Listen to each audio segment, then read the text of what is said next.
안녕하세요. 전국에는 중학생 친구들 반갑습니다. 중등물리 속속과학의 김여정입니다. 오늘 이 시간 우리가 지난 시간에 이어서 우리 여러 가지 운동편에서는 아마도 오늘 이 시간이 마지막 이제 내용이 될 것 같아요. 우리 포물선과 진자의 운동에 대해서 함께 배울 거고요. 우리 등속 원운동이 조금 짧았다면 포물선 진자는 조금 내용이 있으니까 조금 더 우리가 주목해서 열공해 주시기 바라겠습니다.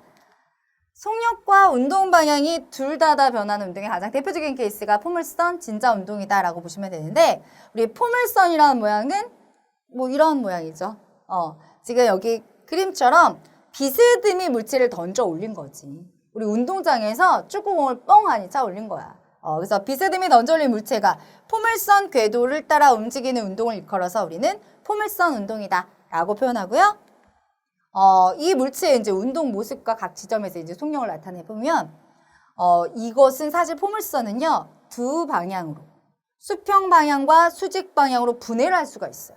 그럼 반대로 수평과 수직의 운동을 합쳐서 표현한 것이 포물선 운동이다라고 생각해 주시면 되겠는데, 수평 방향으로는 어떤 운동 아니에요? 수평으로는 아무런 힘이 없기 때문에 우리 힘을 받지 않는다. 합력이 0이면 물체는 등속 운동한다고 그랬죠. 그래서 수평으로는 힘이 존재하지 않아서 등속 운동을 하고 있고, 반면에 지금 수직, 위로 올릴 때와 내릴 때를 이제 우리가 나눠서 생각해 보면, 위로 올라가는 동안은 연직 위로 던진 공과 같은 운동을 하는 거고요, 수직으로.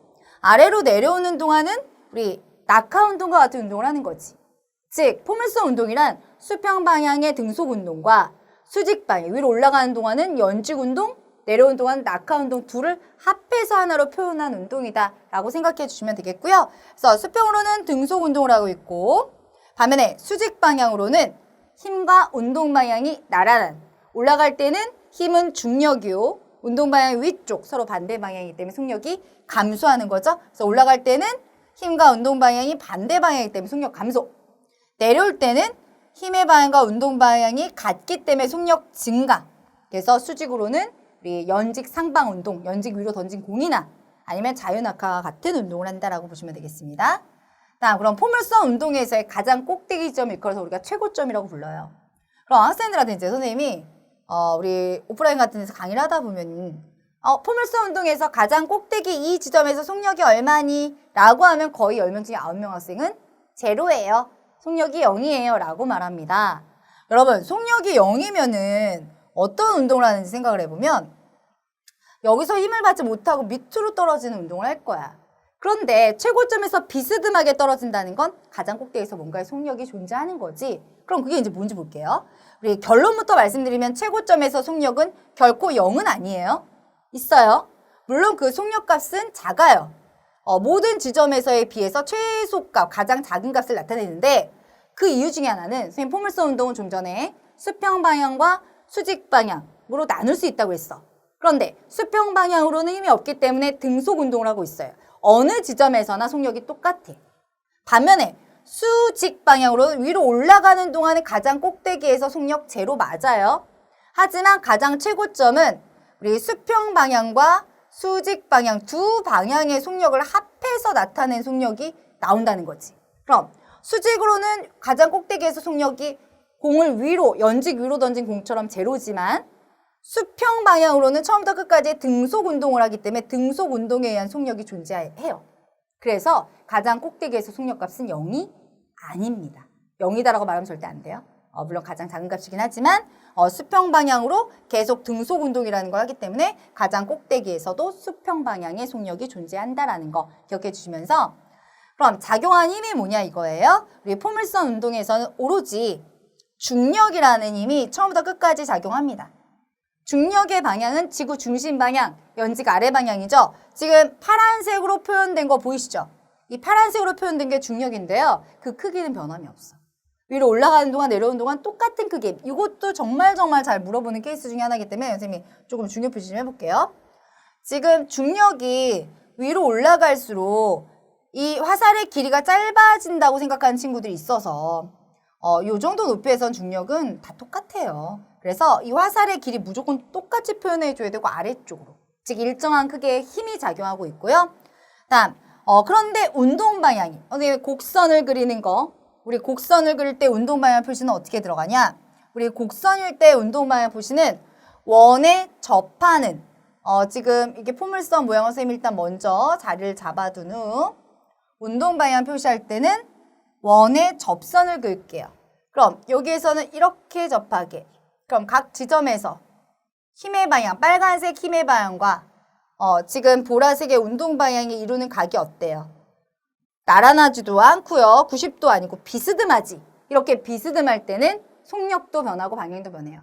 그래서 운동 방향은 매 순간순간 이 운동 경로의 접선 방향이다. 선생님이 아까 좀 전에 표현했듯이 이렇게 지금 이렇게 표현한 게 운동 방향이 되고 매 순간순간 그 각이 달라지기 때문에 운동 방향이 변하고요. 그럼 이런 포물선 운동의 가장 대표적인 케이스는 비스듬히 차올린 축구공. 운동장에서 축구공을 비스듬히 차올리면 이렇게 올라가다 떨어지죠. 올라갈 때 속력이 감소하고 내려올 때 속력이 증가하고 가장 꼭대기에서 속력은 0은 아니고 최소값이 있고 그다음 비스듬히 던져 올린 농구공 역시 포물선 운동을 한다. 속력과 방향이 모두 다 변하는 운동의 대표적인 케이스다라고 보시면 되겠고요. 다음은 진자 운동 함께 하겠습니다. 우리 진자, 단진자 대표적인 게 시계추, 우리 놀이동산의 바이킹, 놀이터의 그네 이런 모든 운동들 왔다 갔다 하는 운동들을 진자의 운동이라고 일컫는데 실에 매달린 물체가 같은 경로를 반복해서 왕복하는 운동이다. 그럼 보실게요. A, O, B를 왔다 갔다 왕복하는데 이때 진동 중심인 O에서는 속력이 가장 빨라요. 우리 보통 바이킹 탈 때 밑으로 내려갈 때 사람들이 소리 지르고 무서워하지 속력이 빨라져서야. 속력이 가장 빠르고요. 양끝 A와 B 지점에서는 속력값이 제로입니다. 그래서 올라가는 동안은 속력이 줄어들고 내려오는 동안은 속력이 빨라지고 줄어들고 빨라지고 매 순간순간 속력이 달라져요. 자, 작용한 힘. 그럼 어떤 힘들이 작용하냐? 우리 모든 물체는 지구 중심 방향으로 중력이라는 힘을 받고 있어요. 그런데 지금 실이 이 추를 잡고 있는 힘, 물체가 실에 매달려 있죠. 이 힘을 일컬어서 우리가 장력이라고 하죠. 그럼 중력과 장력이라는 두 가지 힘이 존재한다? 이렇게 두 가지 힘이 존재할 땐 하나의 힘으로 표현하는 걸 힘의 합력이라고 했어요. 그래서 평행사변형을 만들어서 그 대각선을 그으면 된다. 비스듬할 때는. 그래서 지금 여기는 현재 합력의 크기가 빨간색. 이미 빨간색 방향으로 힘을 받고 내려가고 있다.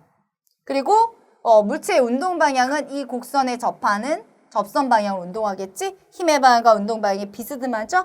그래서 내려가는 동안 속력은 빨라지죠. 그 다음 내려가는 동안 곡선을 그리면서 내려가기 때문에 매 순간순간 운동 방향 변하지. 그래서 둘 다 변하는 운동의 대표적인 케이스가 또 진자예요. 그래서 중력과 실이 물체를 잡아당긴 힘 두 가지 힘이 있어요. 중력과 장력이라는 둘이 힘이 있기 때문에 합력은 평행사변을 만들어서 그 대각선을 만들면 되고요.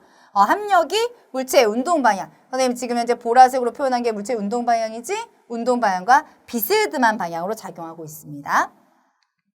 자, 그리고 이제 운동 방향 매 순간순간 이 곡선에 접하는 접선 방향으로 운동한다고 그랬죠?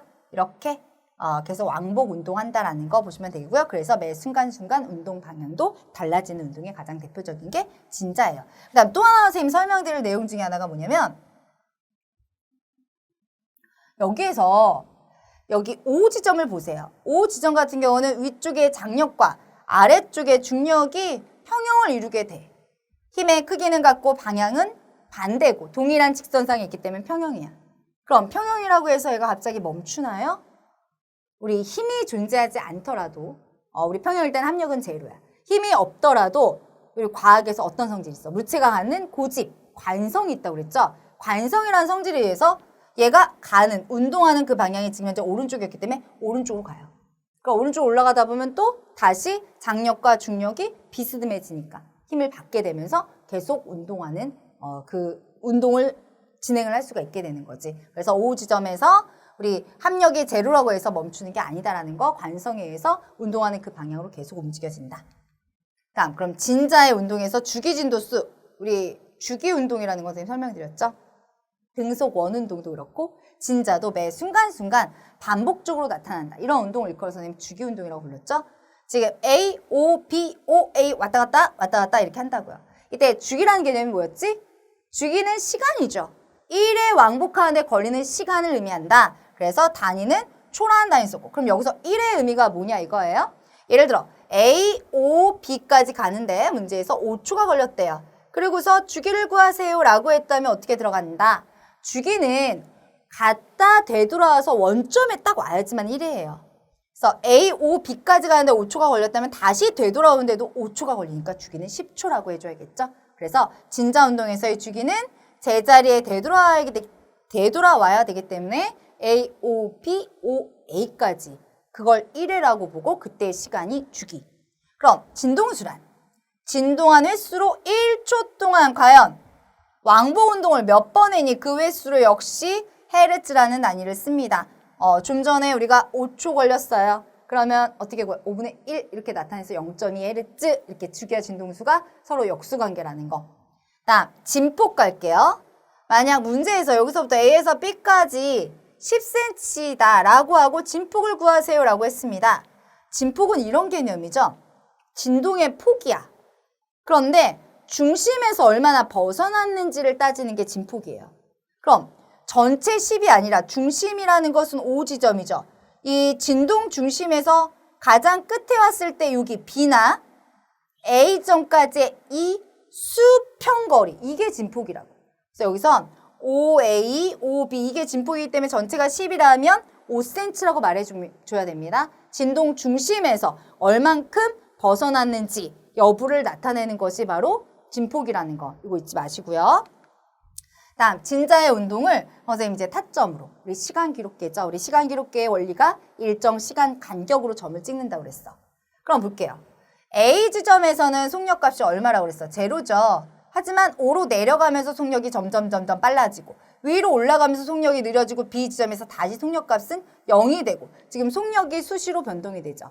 그럼 여기서 A, O, B 구간까지만 시간 기록계로 나타낸 겁니다. 항상 시간 기록계에서는 물체의 운동 방향의 반대쪽으로 점이 찍히기 시작해요. 그래서 시작점은 A 쪽부터 시작하죠. 점과 점 사이의 간격이 지금 넓어진다는 건 여기까지는 속력이 증가하고 있다는 거예요. A에서 O로 내려올 때 속력 빨라져요. 다음 O에서 B로 갈 때는 간격이 좁아지죠. 좁아진다는 것은 같은 시간 동안 이동거리가 작다는 건 속력이 감소하는 운동이다라고 해서 진자 운동 같은 경우는 간격이 넓어졌다, 좁아졌다. 그러니까 어느 지점을 시작적으로 택하는지에 따라 달라지기 때문에 속력이 계속 달라지는 운동이 진자다라고 보시면 되고 A부터 O 구간은 속력이 점차 빨라져서 O에선 속력이 최대가 되고요. 다음 다시 O에서 B 구간은 속력이 느려지기 때문에 타점 간격은 좁아져요. 우리 시간 기록에 다시 한번 잊은 친구들이 있다면 간격이 넓을수록 속력이 빠른 거고요. 간격이 좁으면 좁을수록 속력이 느린다. 대신 점과 점 사이를 찍는 시간 간격은 일정한 게 바로 시간 기록계다라는 거 기억해 주시기 바라겠습니다. 진자 운동의 대표적인 거 우리 근해. 여러분 놀이터에 가서 타는 근해도 진자 운동이야. 그런데 왜 계속 똑같은 경로로 왔다 갔다 하지 못하고 멈추게 되냐면 공기 때문이에요. 우리 공기 저항 때문에 공기가 방해하면서 점점 속력이 줄어들다가 멈추게 돼요. 공기가 없는 진공 상태에서 만약에 그네가 움직인다면 계속 움직이게 될 거야. 다음 바이킹의 운동. 우리 놀이동산의 가장 우리 핵심적인 가장 재밌잖아. 우리 바이킹의 운동 역시 그네랑 비슷하죠? 진자의 운동을 하고 있다. 또는 우리 시계추가 왔다 갔다 하는 운동도 진자의 운동이다 라고 보시면 되겠습니다. 이렇게 해서 오늘 선생님과 함께 속력과 방향이 변하는 포물선 운동, 진자 운동까지 마무리하면서 우리 여러 가지 운동편에 대해서 정리해 보았습니다. 우리 다음 강의에서는요, 일과 에너지란 파트로 새롭게 우리 수업 나갈게요. 오늘 고생하셨어요. 다음 시간에 뵙겠습니다.